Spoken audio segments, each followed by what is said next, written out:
J'ai eu l'honneur et le plaisir d'être investie par le président de la République Emmanuel Macron comme la candidate de la majorité présidentielle pour porter cette élection législative. Donc Elisabeth Moreno, j'ai été ministre dans le gouvernement de Jean Castex, de la République française, et je suis aujourd'hui candidate aux élections législatives pour représenter les intérêts et les droits des Français du Maghreb et de l'Afrique de l'Ouest.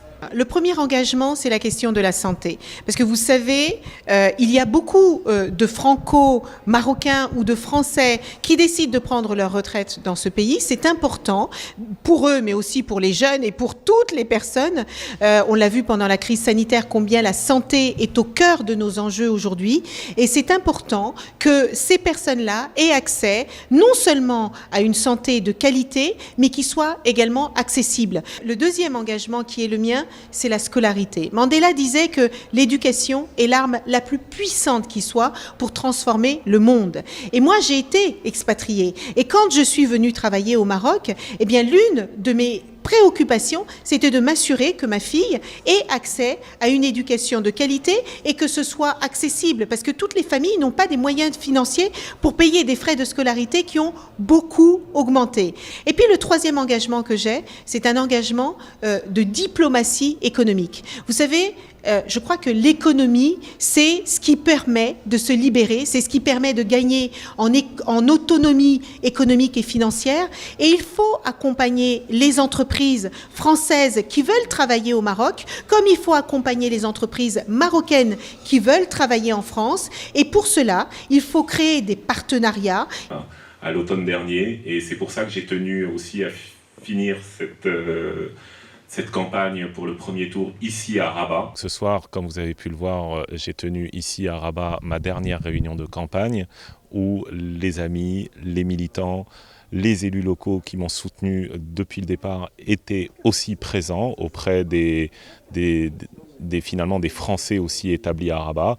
Donc j'étais très heureux de finir cette campagne ici. C'est une campagne qui a été axée beaucoup sur le terrain. C'est une campagne qui m'a permis d'aller dans 22 villes sur l'ensemble de la circonscription, dans 7 pays différents.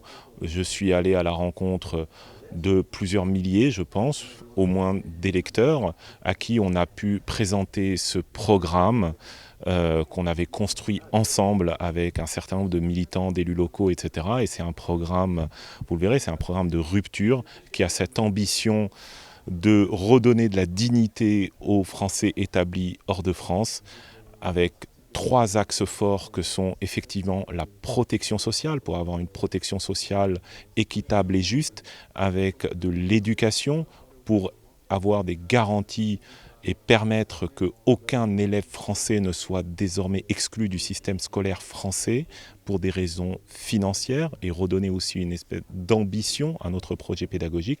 Et enfin, et c'est là aussi très important, rebâtir nos services publics qui aujourd'hui n'ont plus les moyens de remplir leur mission de service public. Donc ça, c'était les 3 grands axes de ce programme que nous avons bâti ensemble avec d'autres et que j'ai défendu, porté sur les 6 derniers mois, partout dans cette circonscription, dans 22 villes de la circonscription. J'avais commencé à Rabat et effectivement ce soir, je suis heureux de finir cette première partie de la campagne à Rabat.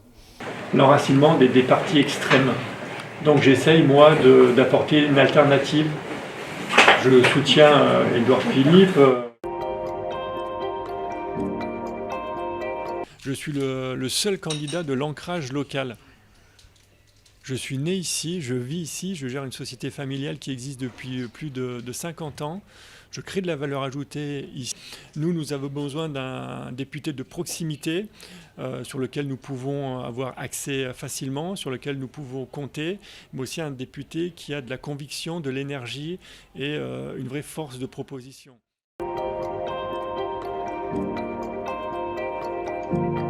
Les relations qui unissent la France et le Maroc sont des relations d'exception. Elles sont des relations uniques dans le monde. Et moi, ce que je souhaite, renforcer ces relations qui sont uniques entre nos 2 pays. Et je souhaite préparer une résolution que je souhaite élaborer avec un groupe parlementaire sur ce sujet.